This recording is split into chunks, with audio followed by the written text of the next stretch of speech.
Malligadu BC card వాడుతున్నారు, దయచేసి బీసీలకు అవగాహన కల్పించండి. దళితులను వాడుకున్నాడు, మీరు బాధితులు, బీసీలకు అవగాహన కల్పించాలి. రోజు మొత్తుకుంటున్నాం పవన్. మల్లిగాడు ఫేక్ బీసీ ఒకటి.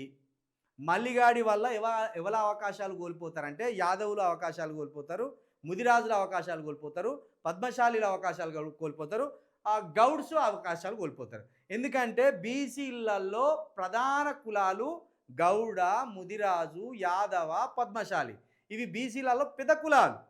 బీసీలలో అనగారిన కులాలు ఇంకేమి ఉన్నాయంటే వడ్డెరోళ్ళు, మంగళోళ్ళు, బెస్తోళ్ళు, చాకలోళ్ళు, కుమ్మరి, కమ్మరి, ఇవి చిన్న కులాలు బీసీలలో. ఇది మోస్ట్ బ్యాక్వర్డ్ క్లాసెస్. కాబట్టి వీళ్ళ అవకాశాలను మల్లిగాడు కొలగొట్టిండు. ఎట్లా అంటే మల్లిగాడు ఇప్పుడు పటేల్ వర్గం.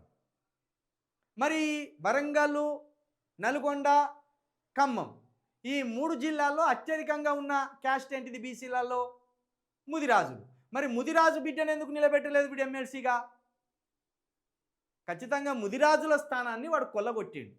కాబట్టి ఇప్పటికైనా బీసీలు, మీరు బీసీ అనగా ఒకటేసారి అందరం బీసీలేమనుకొని ఆగమాగం కాకుర్రి. బీసీలలో ఓబీసీలు ఉన్నారు, బీసీలు ఉన్నారు, ఎంబీసీలు ఉన్నారు. 3 వర్గాలు ఉన్నాయి మళ్ళీ అందులో.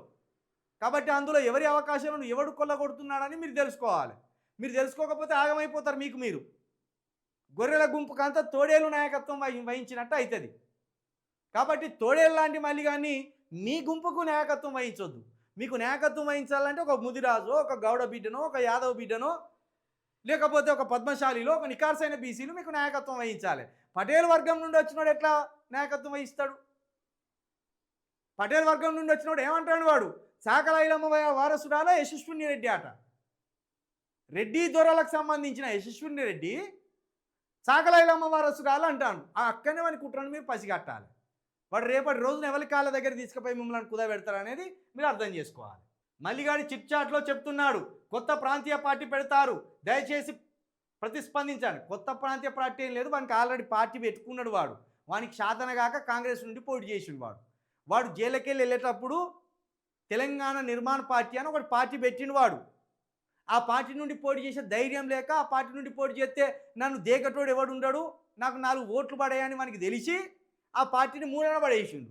ఆ పార్టీని మూడన పడేసి కాంగ్రెస్ అనే చేయి గుర్తు నుండి పోటీ చేసి గెలిచిండు. కాబట్టి వాడు పార్టీ కొత్తగా పెట్టేదేం లేదు, గతంలో పార్టీ పెట్టిండు. వాని పార్టీ పేరు తెలంగాణ నిర్మాణ పార్టీ. వాని పార్టీకి నిర్మాణం లేక వాడు మందికాల దగ్గరికి, రెడ్డి కాళ్ళ దగ్గరికి పోయి రెడ్డిల కాలు మొక్కి టికెట్ తెచ్చుకొని రెడ్డిల నుండి గెలిచిండు. ఇది కొత్తగా చెప్పవలసిన అవసరం లేదు, అందరికీ తెలుసు.